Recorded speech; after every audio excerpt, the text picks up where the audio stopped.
These are lamps with an E27 fitting, also named Edison Screw. This is a carbon filament lamp.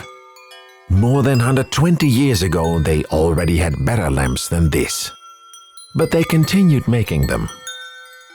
And according to this code L1, it's from 1981. Made in Holland is something you rarely see today. I think that around that time they were only still made for aesthetic reasons. The soft, warm light is very nice to look at, especially when dimmed. I found this lamp at the local dump. A worker told me I was not allowed to take this lamp. Strange, because they will destroy it. But for once I did the wise thing and said, okay. Maybe that sound is why it was thrown away? It's caused by tiny shards of glass in the stem. I managed to save a few more lamps from the dump. A flicker flame, an early LED lamp, a tungsten lamp and a halogen lamp.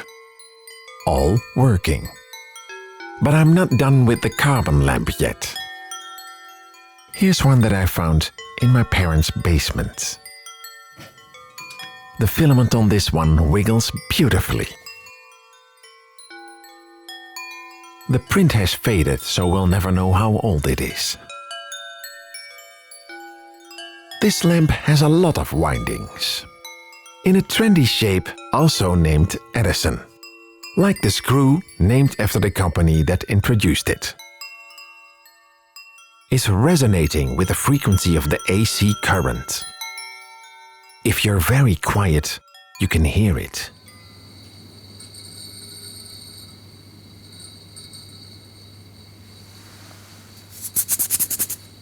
Yep, that's not audible in any normal situation.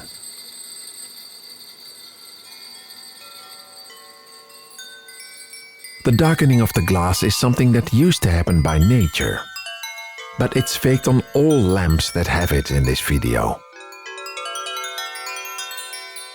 Let's get this out here and move to tungsten filament lamps. Yes, this must be a tungsten lamp because it's brighter and less warm than a carbon lamp with lower power consumption. And while I made this comparison, I realized that the previous lamp in the middle here is also tungsten. Confirmed by the silver look of the filament, that's also winded.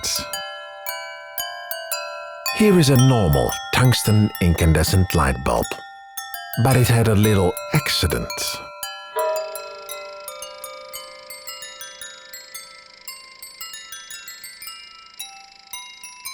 That is what happens when there is no vacuum. Here's a second try.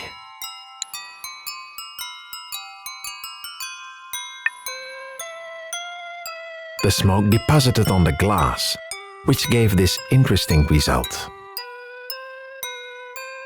Somehow this bulb lost its vacuum while remaining intact. This whole video happened because I wanted to film this shot for a future video. And I needed an incandescent lamp for that. So I got my then still small box of redundant light bulbs. And by pure chance, I chose the one with a broken vacuum. My attempt at replicating the effect without an enclosure wasn't very successful. Anyway, here's a tiny one with green paint and a big one with an opal coating. To find out if it's a tungsten filament lamp, just shake it.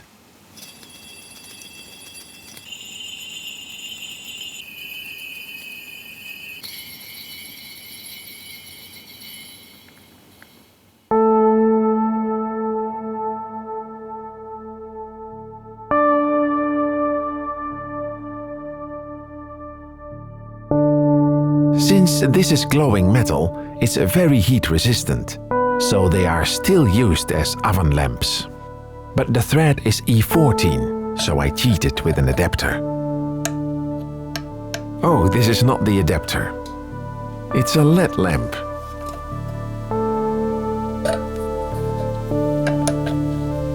There we go. To my surprise, you can still buy new normal tungsten lamps in the EU. It's a bit peculiar and only 10 watts, so I guess it has some special purpose as well. I have this very professional dimmer and it can't even dim it properly. Which looks nice, a flicker flame effect. Yeah. The next evolution was the halogen lamp. The filament is also tungsten, but now with halogen and an inert gas and stuff. This one vibrates like a guitar string. The reason they did this is power efficiency. In the EU, it was officially banned from sales 2 years after the normal filament lamp, in 2018. It looks like they never made halogens specifically for bulbs, but just bolted them on. This one had a rough life, it seems. It's very noisy when dimmed.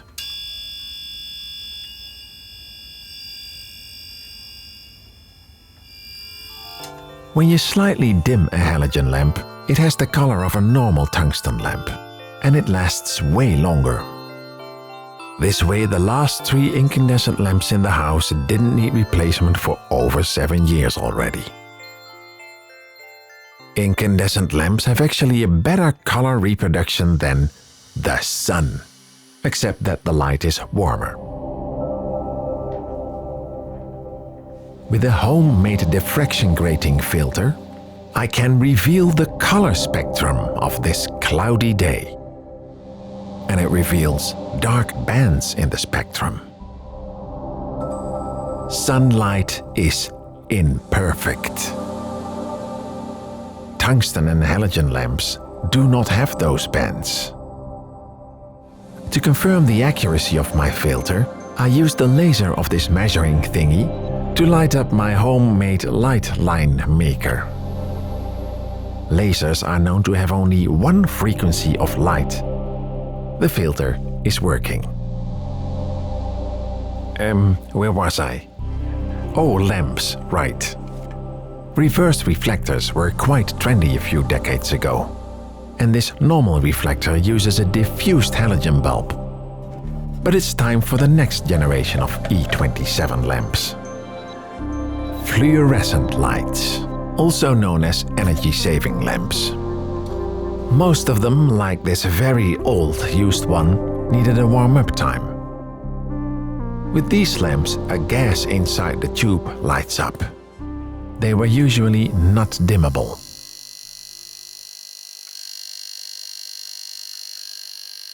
Yes, certainly sounds like you're not supposed to do that.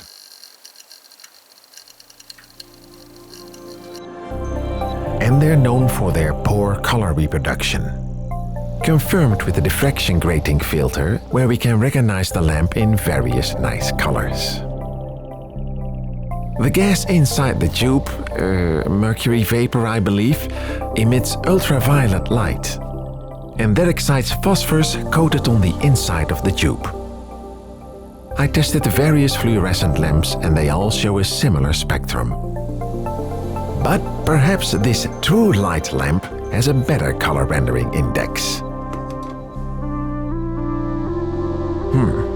That does not look promising. Let's test it with my light line maker. Well, maybe for a fluorescent lamp this is accurate. Let's turn it off. In slow motion, it's green for a short moment. Here's a warm white fluorescent lamp, achieved by plopping an orange-coated bulb over the normal white fluorescent lamp. This is more interesting, a cold cathode fluorescent lamp.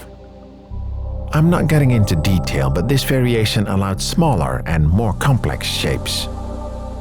It was used in early LCD televisions, for example. And it's unusual to see it used as a practical light bulb, even in a retro Edison shape. Too bad it's fogging up. It's completely unbranded, but at least it has a clear date stamp. More manufacturers should do that. Here too, the spectrum shows the lamp in various nice colors. And of course, we shouldn't forget blacklight. Just by looking at it, you can understand how it got its name. The only visible light is deep violet. This is a simulation of the strange glow you see with the naked eye around these lamps. This happens because your eyes cannot focus on such a deep violet light that doesn't really exist in nature.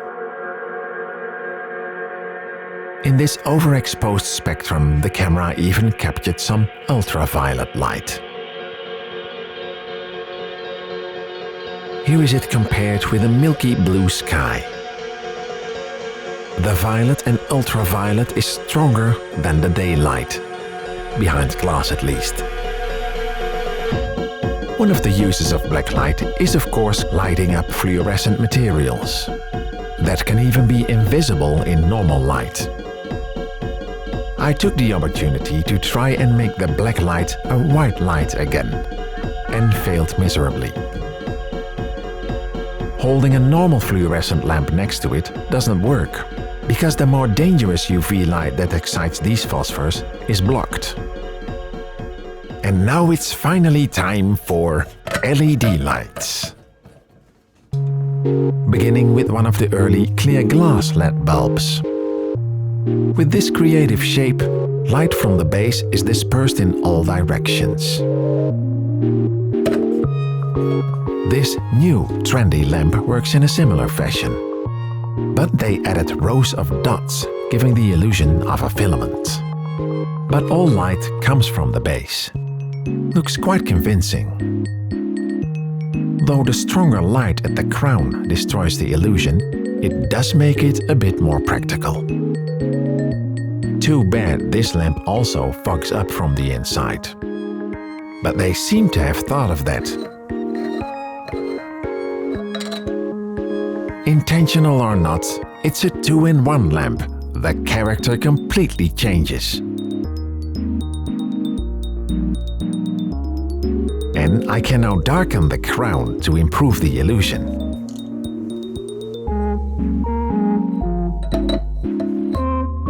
As a proof of concept, I think it already looks quite convincing. Using that tiny LED lamp and this laser-etched glass I found at the thrift store, I can make my own novelty lamp.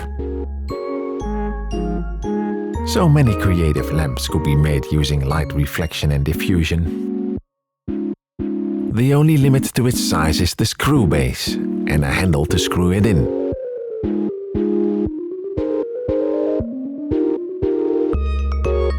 I really like this one. It's been hanging here for at least 8 years. Proven by the dust that I have cleaned now, yes. I really like the look of these individual LEDs.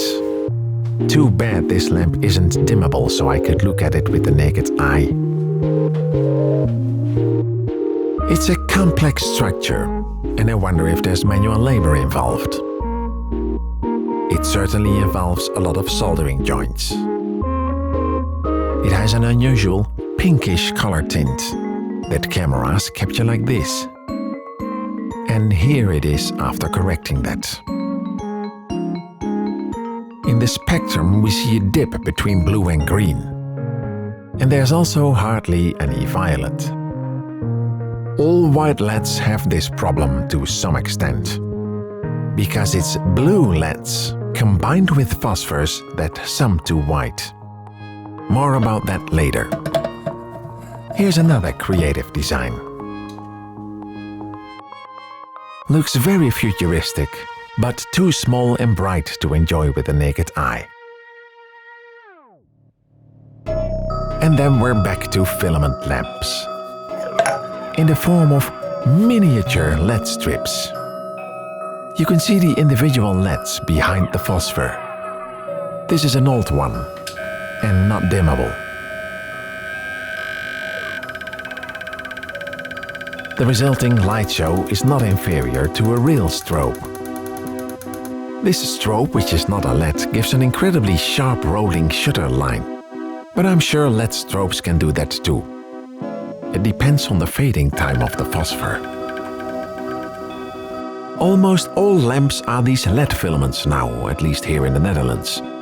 The only alternative is an opal ball. I'll talk about this one later.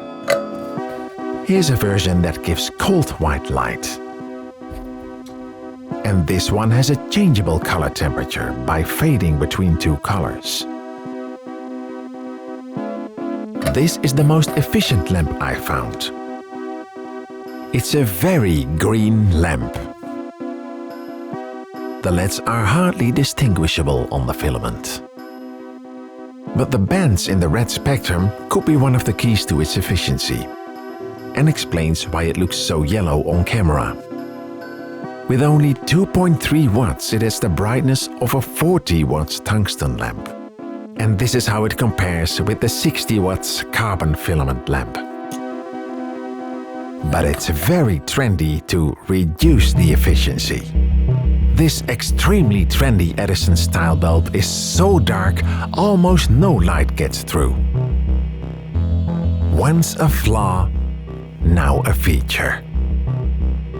About a third of the lamps you see here have a vintage style darkened glass. I like it. Here's the same coating on a globe bulb, probably named after a globe. And this is yet another bulb shape. The lamps are from different brands. This nice big one was very cheap, but they all seem to be using the same LED strip, or at least the same manufacturing process. It's a tiny, tube-shaped strip that scatters the light in all directions. But this one has a filament of only 1 millimeter thick. With the naked eye, it comes really close to an actual filament. That looks thicker than it is because of the bright light. It's certainly better than this common version. It's too bad that the illumination isn't very uniform. A subtle and elegant lamp, even more in this shape. Not so subtle are all the giant bulbs that are all the rage now.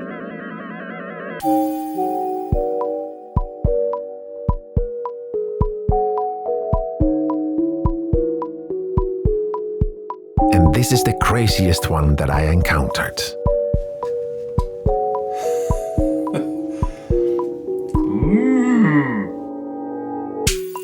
It's again that same LED strip, but now inside a giant globe with an iridescent coating.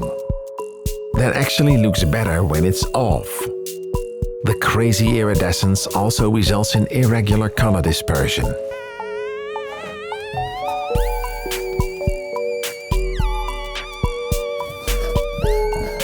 This is a color-changing filament LED lamp. It has one tiny filament strip with 4 rows of blue LEDs. 3 rows are covered with a phosphor to create red, green and warm white.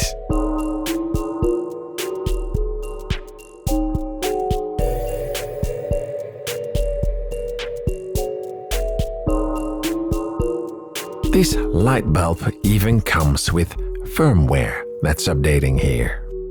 Because it's one of those smart lights that you can only change with an app on your phone.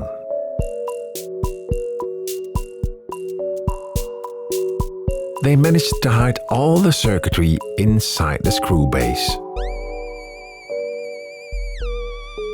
If you listen very carefully, this one also makes sound. Maybe it's the Wi-Fi. This is a nice lamp to look at, but not very practical. And it has an uneven color distribution, or something like that. And that's why most RGBW lamps look like this. This one was only €3 in a local shop. And you do not need an app with an account on your smartphone to control it. What a luxury! You can choose only 9 fixed colors, but you can tune the color temperature. Let's take a look inside. Sorry.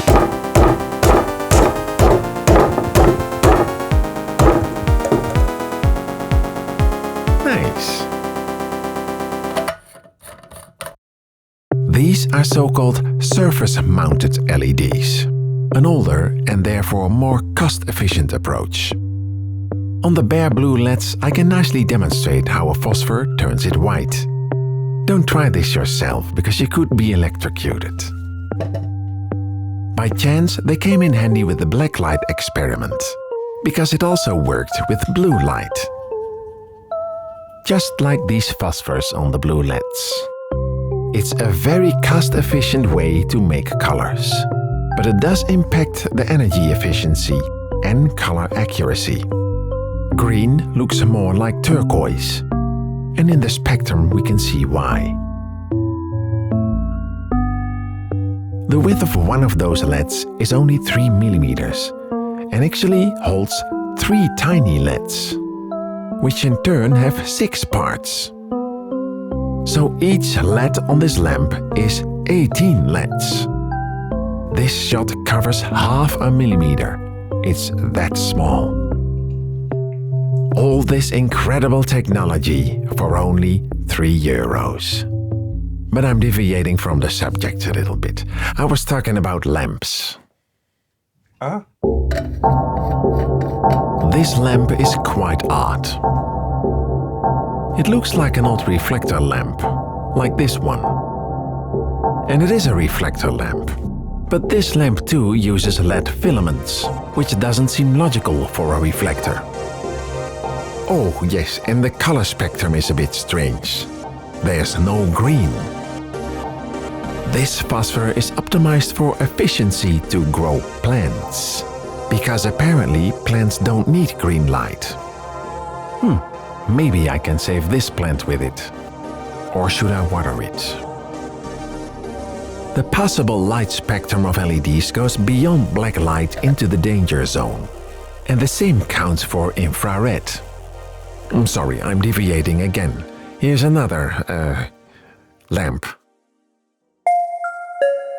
This 3D effect lamp uses the infinite mirror effect, where the outer mirror is semi-transparent, which results in tails that seem to go into the lamp. It looks like a laser etcher was used to remove the reflective material. It does have an E27 or Edison fitting, but this is perhaps not really a lamp.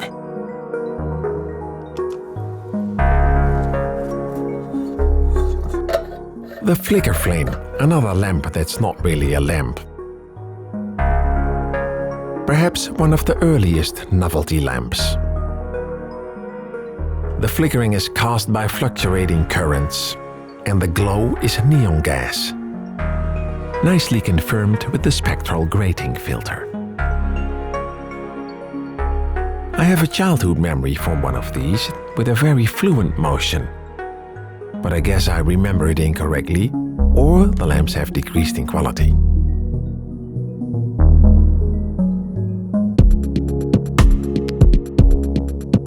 This novelty lamp uses the same technology, but now without flickering. Except when mismatching the frame rate of the camera.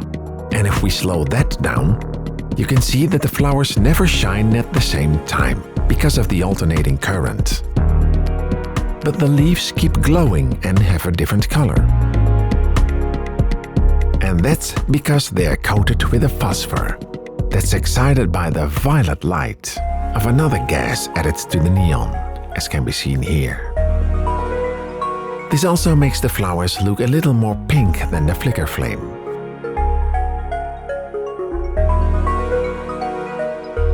Today, anything can be turned into a lamp with an E27 fitting.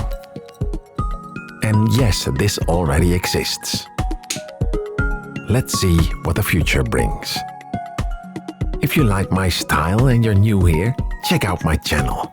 And check out my Patreon. If you have the means, you can support me there and get extras in return, like this extended version of Segment's song that's not released yet. Thank you to all the supporters. And which lamp will remain permanently in the studio? Well, this one, of course. With a dimmer on it, I'm quite sure it'll be okay. And now I can stow my 2 bigger boxes of redundant light bulbs away. Thank you for watching, and I hope to see you soon.